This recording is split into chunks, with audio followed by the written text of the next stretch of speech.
ఒక 3 hours 4 hours back Rohini eliminate అయిందన్న update వచ్చింది. ఒక 2 అవర్స్ బ్యాక్ విష్ణుప్రియ ఎలిమినేట్ అయిందన్న అప్డేట్ వచ్చింది.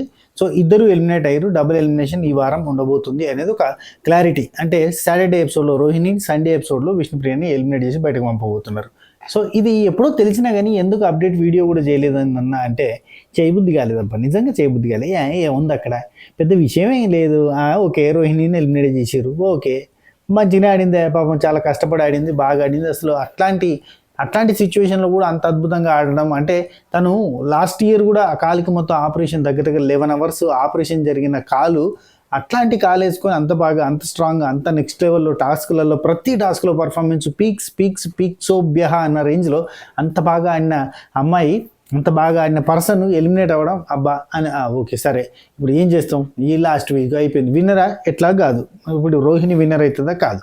ఇప్పుడు విష్ణుప్రియ అంటారా, విష్ణుప్రియని ఎందుకు ఎలిమినేట్ చేశారు, ఇప్పుడు కూడా ఎలిమినేట్ చేయకపోతే మరీ నవ్వుతారు. ఎందుకంటే సీజన్ మొత్తం ఏం ఆడలేదు అయినా కానీ ఆ అమ్మాయిని ఫినాలే వీక్లో ఉంచిరు అని అంటే మరీ స్టార్ మా ఫేవరెటిజం చూపిస్తా ముందటికి తీసుకొచ్చింది అన్న ఫీలింగ్ వస్తుంది. అన్న ఫీలింగ్ తోటే ఎలిమినేట్ చేసి ఉండొచ్చు అని నా గట్టి అభిప్రాయం, నమ్మకం, నా ఒపీనియన్ అబ్బా. It's purely my personal opinion. Okay, so అనుకొని ఎలిమినేట్ చేసి ఉండొచ్చు. అరే ఇప్పుడు కూడా ఎలిమినేట్ చేయకపోతే కరెక్ట్ కాదురా, బయట అంతా నెగిటివ్ వస్తుందిరా, ఆల్రెడీ మనకు ఫుల్ నెగిటివ్, మంచి కంటెస్టెంట్ని తోలేసి అంటే డమ్మీ కంటెస్టెంట్లను అక్కడ ఉంచుకుంటూ వస్తూ ఉంటాం, మనం ఎందుకు ట్రాక్లు గీకల కోసం అని చెప్పి ఇక్కడ దాకా తీసుకొస్తాం. ఇప్పుడు విష్ణుప్రియని విన్నర్ చేస్తానంటే చేయలేరు, చేయబోరు కాబట్టి విష్ణుప్రియని కూడా తీసేసారు.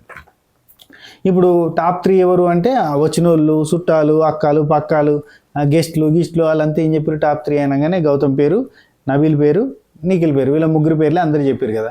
సో వీళ్ళ ముగ్గురిని టాప్ 3 కింద ఉంచేద్దాం అని చెప్పి ఉంచారు.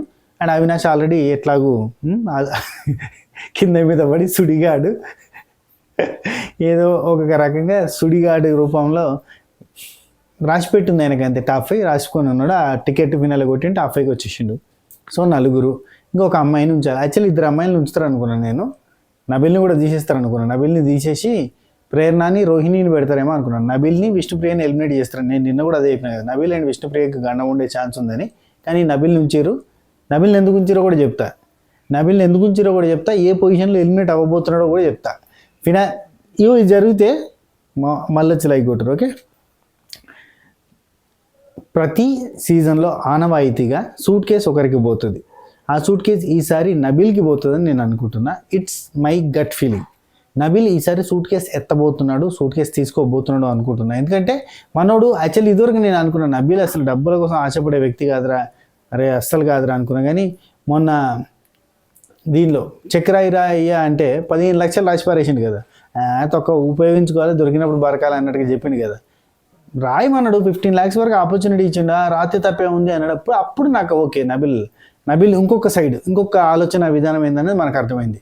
ఓకే, లాస్ట్ మూమెంట్లో ఎట్లాగూ విన్నర్ కంటెస్టెంట్ అవుతున్నో కానో డౌట్, ఒక చిన్న బెనిఫిట్ ఆఫ్ డౌట్ అవుతుంది కదా, విన్నర్ అవుతారన్న నమ్మకం అయితే లేదు కదా.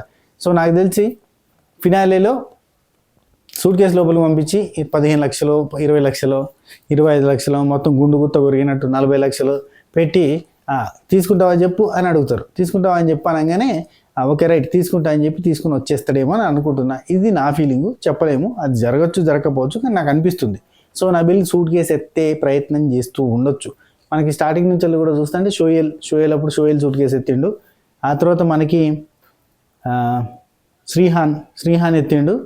ఆ తర్వాత మనకి మన శ్రీహాన్ 40 లక్షలు ఎత్తిండు. అయితే మొన్న యావర్ 25 లక్షలు తీసుకుని పోయాడు. సో అట్లా ఈ లెక్కన చూస్తుంటే కూడా కరెక్ట్గా అదే లైను, అదే సీక్వెన్స్లో, అదే కథ ప్రకారంగా ఇప్పుడు మన నబిల్ కూడా సూట్ కేసు ఎత్తే ఛాన్స్ ఉంది అని నేను అనుకుంటున్నా. ఇది ఫినాలలో జరగచ్చు. అండ్ ఇంకోటి, ఎప్పుడైనా టాప్ 5లో ఉంచినప్పుడు ఖచ్చితంగా మీరు గమనించండి, అన్ని రకాల కమ్యూనిటీ పీపుల్ని ఉంచడానికి ప్రయత్నం చేస్తారు. ఇది ఇంకొక సీక్రెట్. ఇది నేను కులాల్ని, మతాల్ని కించపరచడానికి చెప్పట్లే, అన్యదా భావించదు, ఇది వాస్తవం. ఎప్పుడైనా టాప్ 5లో ఇట్లా మిక్స్డ్గా ఉంచేటట్టు ప్రయత్నం చేస్తారు. మీరు కరెక్ట్గా గమనించండి, తెలిసిపోద్ది. ఏ సీజన్లో అయినా ఖచ్చితంగా ఇట్లా టాప్ 5లో అన్ని రకాల వర్గాల వారిని ఉంచడానికి ప్రయత్నం చేస్తారు. ఎందుకంటే అన్ని రకాల వర్గాల వాళ్ళు కనెక్ట్ అయ్యి చూస్తూ ఉంటారని ఒక ఒపీనియన్, బిగ్ బాస్ వాళ్ళ ఒపీనియన్. తీసుకునేటప్పుడు కూడా అన్ని రకాల మతాల్ని, కులాల్ని తీసుకోవడానికి ప్రయత్నం చేస్తారు. అదే పద్ధతిని ప్రాంతాల వారీగా కూడా తీసుకునే ప్రయత్నం చేస్తారు, కులాల వారీగా మతాల వారికి కూడా తీసుకునే, అంటే ఒక లెక్క ఉంటుంది అన్నట్టు, వాళ్ళకి కేటగిరీస్ ఉంటాయి, ఆ కేటగిరీలో తీసుకుంటారు. ప్రతిసారి చూడరు మీరు ఖచ్చితంగా. ఇప్పుడు అఖిలు, అభిజిత్, షోయలు అండ్ హారిక, ఎవరు టాప్ 5లో ఉన్నది అప్పుడు, ఇంకొకరు హర్యానా, హర్యానా కదా, హర్యానా. ఇప్పుడు చూడు, ఇప్పుడు మీరు కమ్యూనిటీలు చూసుకోరు, వాళ్ళే మిక్స్డ్ కమ్యూనిటీస్ ఉంటాయి, రకరకాల కమ్యూనిటీస్ ఉంటాయి మీరు గమనిస్తే. ఇప్పుడు చూడురి, నిఖిల్ మలయక్కల్ తెలుసు కదా, which community he's belongs to. అంటే నేను మాట్లాడితే కొంచెం అది పచ్చినిజాలు అన్నట్టు, పచ్చినిజాలు కాబట్టి కొంచెం డిఫరెంట్గా అనిపిస్తుంది, వాస్తవం అయితే ఇదే ఉంటుంది. ఇది మరీ పచ్చినిజం కాబట్టి కొంచెం చేదుగా అనిపిస్తుంది. ఏం చేస్తాం భయ్, నాకేమో నోటికి ఆగదు నిజం. అయితే నిఖిల్ కమ్యూనిటీ మీకు తెలుసు, right. Next Prerana community, purely Japanese తెలుసు మీకు. తర్వాత మన Nabil, Gautam Krishna from different community. So అట్లా డిఫరెంట్ కమ్యూనిటీస్ని ఉంచే ప్రయత్నం చేస్తారు అన్నట్టు. అర్థమైందా రాజా? ఇదే వాస్తవం, కానీ వాస్తవం చేదు ఉంటుంది, నిజం మాట్లాడుకోవాలంటే అట్లా ఆ లెక్కల్లోకి వచ్చిన తర్వాత మిగిలిన వాళ్ళని కొసరిని తీసి పారేస్తారు. అర్థమైందా? ఇది వాస్తవం. మరి ఓట్ల ప్రకారంగానే జరుగుతుంది. ఓట్ల ప్రకారంగానే జరిగితే ప్రతి సీజన్లో టాప్ 5లో ఇదే లెక్క ప్రకారం వస్తారా? చెప్పు రకం మాట మీరు గమనించరా? టాప్ 5లో ఇదే లెక్క ప్రకారం ఎందుకు వస్తారు? ప్రతి సీజన్లో దాదాపు ఇంతే ఉంటుంది. కొంచెం అటు ఇటుగా ఒక సీజన్లో 2 సీజన్లో జరిగి ఉండొచ్చేమో, కానీ మ్యాక్సిమం అన్ని కైండ్ ఆఫ్ పీపుల్ని అక్కడ ఉంచడానికి ప్రయత్నం చేస్తారు. సీజన్ 7లో కూడా అంతే ఉంటుంది. చూడరు మీరు, కరెక్ట్గా గమనిస్తే దొరుకుతారు అంతే. ఏంటి ఎందుకు కదా ఎందుకు అరకన్నా అని చూస్తే ఓకే అంతా మిక్స్ ఉందా ఇక్కడ అన్న ఫీలింగ్ వస్తుంది. లైక్ దట్ నేను చెప్పిన లాజిక్ రైట్ అనిపించచ్చు కొంతమందికి, అరే ఏంద్రా చిల్లర లాజిక్ మాట్లాడుతున్నా అన్న ఫీలింగ్ కూడా వచ్చుండొచ్చు.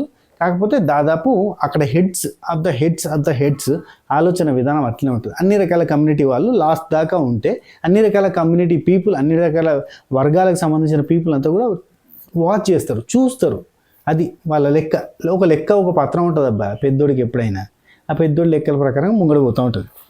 సో అది. అండ్ రోహిణిని ఎలిమినేట్ చేసారు. రోహిణి ఇచ్చి పడేసింది టాస్కులలో, పర్ఫార్మెన్స్లో, ఎంటర్టైన్మెంట్లో నెక్స్ట్ లెవెల్. ఈ సీజన్లో ఒక హైప్ వచ్చింది, ఈ సీజన్కి ఒక అందం వచ్చింది అంటే వైల్డ్ కార్డ్ ఎంట్రీస్ తర్వాతనే. వైల్డ్ కార్డ్ ఎంట్రీస్లో కూడా అవినాష్, రోహిణి, టేస్టీ తేజ వీళ్ళంతా కూడా చేసిన ఫన్ను, ఎంటర్టైన్మెంట్ అండ్ గౌతమ్ కృష్ణతో నిఖిల్కి ఉన్న రైవలరీ, ఇవే మనకి బాగా హైలైట్ అవుతూ వచ్చినాయి.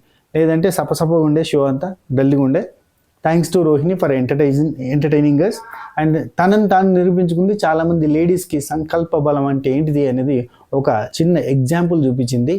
ఎస్, మన బాడీలో మనం పొట్టి ఉన్నామా, పొడుగున్నామా, లావున్నామా, సన్న ఉన్నామా, దొడ్డు ఉన్నామా, చిన్న ఉన్నామా, కర్రే ఉన్నామా, తెల్ల ఉన్నామా, ఏం కాదు. మన కాలు ఇరిగిపోయిందా, చెయ్యి ఇరిగిపోయిందా, ముక్కు ఇరిగిపోయిందా, మూతి ఇరిగిపోయిందా, యాసిడ్ దాడి జరిగిందా, ఇవన్నీ కాదు భయ్. మన సంకల్ప బలం ఉంటే ఏదైనా సాధించగలం అనడానికి ఒక చిన్న ఎగ్జాంపుల్గా అయితే నిలబట్టింది. నిజమే చెప్తున్నా. 11 గంటల ఆపరేషన్ అయిపోయి ఇరిగిపోయిన కాలు అతుకుపెట్టి మళ్ళీ రాడ్ వల్ల ఇన్ఫెక్షన్ అయ్యి మళ్ళీ ఆపరేషన్ చేసి మళ్ళీ ఆ తర్వాత 1 ఇయర్కి మళ్ళీ కోలుకొని నడవలేని స్టేజ్ దగ్గర దాకా పోయిన మనిషి నడిచి మళ్ళీ ఎంటర్టైనింగ్ రంగంలోకి వచ్చిన తర్వాత మళ్ళీ కాలు ప్రాబ్లం అయితే మళ్ళీ ఆపరేషన్ చేయి, మళ్ళీ నడవడానికి కష్టమై మళ్ళీ సెట్ చేసుకొని వచ్చి నిలబడి అదే కాలు తొక్కి పెట్టి బ్యాలెన్స్ చేసి వీరుడు, శూరుడు, ధీరుడు అని విష్ణుప్రియ పొగిడే మొగాడు తోప్ తురుంఖాన్ని ఓడించింది. సో అదొక ఇన్స్పిరేషనల్ జర్నీ. ఆ తర్వాత కూడా మళ్ళీ బ్యాక్ టు బ్యాక్ టాస్క్లలో ఇచ్చి పడేసింది. ఆ తర్వాత ఈ వారం అంటారా, నేను చెప్తానా, బ్యాక్ బిచ్చింగ్ చేసింది. నబీల్ బ్యాక్ బిచ్చింగ్ చేస్తాడు, నబీల్ కన్నా ఎక్కువ బ్యాక్ బిచ్చింగ్ చేసింది. ప్రేరణ బ్యాక్ బిచ్చింగ్ చేస్తే ప్రేరణ కంటే ఎక్కువ చేసింది. ఎన్ని మాట్లాడినా కానీ పర్ఫార్మెన్స్ ఆడ మాట్లాడుతుంది, పర్ఫార్మెన్స్ ఆడ కనబడుతుంది, ఎంటర్టైన్మెంట్ ఆడ కనబడుతుంది. ఇప్పుడు విష్ణుప్రియ జెన్యున్ అంటే ఆ జెన్యున్ నాకు నచ్చని జెన్యున్, కానీ అంత జెన్యున్ నాకు వద్దమ్మా. మన చుట్టుపక్కల కూడా అంత జెన్యున్ కంటెస్టెంట్లు వద్దు మనకి. సింపుల్ కంటెస్టెంట్లు కావాలి, సింపుల్ పర్సన్స్ కావాలి లైఫ్లో. అంత జెన్యున్ కంటెస్టెంట్లతో మనం ట్రావెల్ చేయగలుగుతాను అంత జెన్యున్ కంటెస్టెంట్తో. సరే మంచిదే. కానీ అయితే విష్ణుప్రియని ఎందుకు ఎలిమినేట్ చేశారంటే అంతే, ఇక బాధకి ఇక చూడలేక ఇంకెన్ని రోజులు ఉంచుతాం అన్నాం, మరి జనాలు ఏమనుకుంటారు అని చెప్పి ఎలిమినేట్ చేస్తారు. వీళ్ళ లెక్క పద్ధతి ప్రకారంగా టాప్ 5ని సెట్ చేసి పెడతారు. సో ఇది మ్యాటర్. ఈ వీడియో ఇంతే, ఇంత మించి ఇంకేం లేదు. అందుకే ఎలిమినేషన్ అయ్యారబ్బా అంతే. రోహిణి వెళ్ళిపోయినందుకు ఎంతమంది బాధపడుతున్నారు. ఇప్పుడు ఓటు బ్యాంకు చూస్తే కనుక అక్కడ మిగిలిన 5 ఇట్లలో గౌతమ్ కృష్ణకి, నిఖిల్కి ఓట్ బ్యాంక్ ఉందబ్బా. ఇందులో కూడా నిఖిల్కి చాలా ఫుల్ సపోర్ట్ ఎక్కడి నుంచి వస్తుందంటే యష్మి ఫ్యాన్స్ అండ్ మన యష్మికి ఫ్యాన్స్ లేరు అనుకుంటారు, ఉన్నారు. యష్మికి ఫ్యాన్స్ ఉన్నారు, ఈవెన్ పచ్చబొట్లు కూడా పడిపించుకున్నారు యష్మి పేరుని. అయితే ఆ వీడియోలు వచ్చినాయి నాకు చూసిన.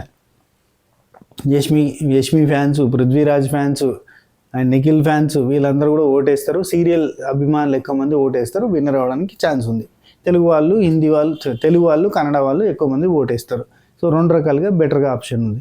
ఇక గౌతమ్ కృష్ణ కంటే తెలుగు అని ఒక ఫీలింగ్ తోటి ఎక్కువ మంది ఓట్లేస్తారు, విన్నింగ్ ఆప్షన్ ఉంది. ఇక మనకి మరి నబీల్కి వచ్చేసరికి మహబూబ్ అన్నట్టు కమ్యూనిటీ ఓట్లు పడవచ్చు, లేదు నార్మల్గా కూడా జనరల్ ఓట్లు, వరంగల్ బిడ్డ అని చెప్పి తెలంగాణ సెంటిమెంట్తో ఇటు నుంచి ఓట్లు, అది కరెక్ట్ కాదంటారా? Okay fine. గౌతమ్ కృష్ణ కూడా సూర్యాపేట, ఓకే రైట్. అయితే ఓకే నబిల్కి ఈ వరంగల్ నుంచి వరంగల్ కషాన్ ఇదంతా ఉంది కదా, ఈ బేస్లో ఓట్లు, లోకల్ ఓట్లు పడతాయి. దాంతోపాటు తనది ఒక పెద్ద హ్యూజ్ కమ్యూనిటీని క్రియేట్ చేసుకొని పెట్టుకున్నాడు, ఇన్స్టాగ్రామ్ ఫ్యామిలీని, యూట్యూబ్ ఫ్యామిలీని క్రియేట్ చేసుకొని పెట్టుకున్నాడు. వాళ్ళ దగ్గర నుంచి వెళ్ళి ఓట్లు ఇట్లాంటివి పడి తనకు కూడా మంచి పర్సంటేజ్ వస్తుంది. కాకపోతే మెయిన్ ఫైట్ అయితే వాళ్ళిద్దరి మధ్యలో ఉండే ఛాన్స్ ఉంది. విన్నింగ్ అయితే వాళ్ళిద్దరిట్లలోనే ఒకరు రన్నరు, ఒకరు విన్నర్ అయ్యే ఛాన్స్ ఉంది. సో మీ ఫేవరెట్ కంటెస్టెంట్ ఎవరైతే వాళ్ళకి ఓటేసుకోరి. నాకు తెలిసి ఏమనిపిస్తుంది అంటే లాస్ట్ మూమెంట్లో మొత్తం సినిమా మారుతుంది, గౌతమ్ కృష్ణకి అప్పెత్తుతాడేమో అన్న ఫీలింగ్ వస్తుంది. ఎందుకు అనంటే లాస్ట్కి వచ్చేసరికి అందరికీ ఒక చోట టక్కన మనోడ్రబై అన్న ఫీలింగ్ వస్తుంది, అక్కడ కొడతారు చూడురి, అట్లా మారిపోద్ది సినిమా అని అనుకుంటున్నా. అండ్ ఇంకా ప్రేరణ ఓట్లు, ప్రేరణ అయితే విన్నింగ్ అయితే కావడం కష్టం కాబట్టి నాకు తెలిసి పడే అనుకుంటున్నా. అవినాష్కి ఈ లాస్ట్ వీక్ నుంచి మొత్తం మైనస్ అయితే వస్తుంది, ఎందుకంటే టికెట్ ఫినాల్ కొట్టాడు, మధ్యలో ఒక వారం నామినేషన్లో లేడు, ఇదివరకు కూడా నామినేషన్లో అస్సలు లేడు, కాబట్టి ఫ్యాన్ బేస్ అనేది ఏర్పడడం చాలా కష్టం. సో ఇంకంతే ఉంటాడు, టాప్ 5th పొజిషన్లో ఎలిమినేట్ అవుతాడు అనుకుంటున్నా. ఇది నా అనాలిసిస్, నా కథ, నా కార్ఖాన, నా ముచ్చట. ఇది నిజం కాబట్టి కొంచెం మంచిగా అనిపించదు, కానీ వాస్తవం. మన సబకరైజర్ ఫ్యామిలీ మెంబర్స్కి ఓకే అన్న చెప్పినంటే ఓకే ఇది వాస్తవం అయితే చెప్పుండొచ్చు అన్న ఫీలింగ్ వస్తుంది. కొత్తగా చూసే వాళ్ళకి ఏంద్రా వీడు ఆటకు సంబంధం లేకుండా ఏదేదో మాట్లాడతాడు అన్న ఫీలింగ్ వస్తుంది. కానీ యాక్చువల్గా ప్రతి సీజన్లో జరిగేది నేను చాలాసార్లు చెప్పినా కూడా, ఈ పాయింట్స్ని కూడా నేను కవర్ చేసిన కొన్ని సీజన్లలో. ఇట్లా ఉంటుంది పోయి లెక్క, ఇట్లా ఈ లెక్క ప్రకారంగా పెడతారు. లాస్ట్ దాకా వాళ్ళని గుంజుకొచ్చేది కూడా అదే, కొన్ని తప్పులు చేసినా కొన్ని ఒప్పులు చేసినా వాళ్ళని లాస్ట్ దాకా గుంజుకొస్తారు, ఎందుకంటే అన్ని రకాల వర్గాల వాళ్ళు చూడాలి కాబట్టి అట్లా చేస్తూ వస్తారు అని కూడా చాలాసార్లు చెప్పిన పోయిన సీజన్లలో కదా. ఏమంటారు? ఇది ద మ్యాటర్. నందప్పయ్యా యార్రద్దప్పయ్యా సబకరైజ్ గంట కొట్టుర్రి లైక్ చేయరి. అట్నే మన వెబ్సైట్ని విజిట్ చేయరి, మంచి మంచి ఫుడ్ ఐటమ్స్ ఉన్నాయి చెప్తానా కదా, నెక్స్ట్ లెవెల్లో ఉంటాయి. కాంబో ఆఫర్స్ కూడా ఇంట్రడ్యూస్ చేస్తున్నా, మ్యాక్సిమం రేపు అనౌన్స్ చేస్తా. అండ్ మీరైతే మీకు నచ్చిన ఐటమ్ని ఆర్డర్ చేసుకోరి. Chicken pickle, mutton pickle, gongura mutton, gongura chicken, prawns, gongura prawns, fresh batch of gongura prawns and prawns ఇప్పుడు పెడుతున్నాం. ఇప్పుడే ఈ వీడియో తర్వాత స్టార్ట్ చేస్తాం. సో కావాలంటే ఆర్డర్ చేసుకోరి. Gongura prawns pickle and gongura prawns pickle fresh batch ఇప్పుడే స్టార్ట్ చేస్తున్నాం. సో చికెన్ బోన్ అయితే రేపు మధ్యాహ్నం చేస్తాం. ఓకే, మీ ఫేవరెట్ ఫుడ్ ఐటమ్ని ఆర్డర్ చేసుకోవాల్సిందిగా కోరుచున్నాం. అండ్ ప్రోమో వస్తుంది అనుకోండి, ఇంకా ప్రోమో రాలేదు, ప్రోమో కోసం వెయిట్ చేస్తున్నాం. ప్రోమో వస్తే ప్రోమో గురించి కూడా మాట్లాడతాం. ఓకేనా? అంటే టికెట్ బై బై, నమస్తే, శుభ కేర్.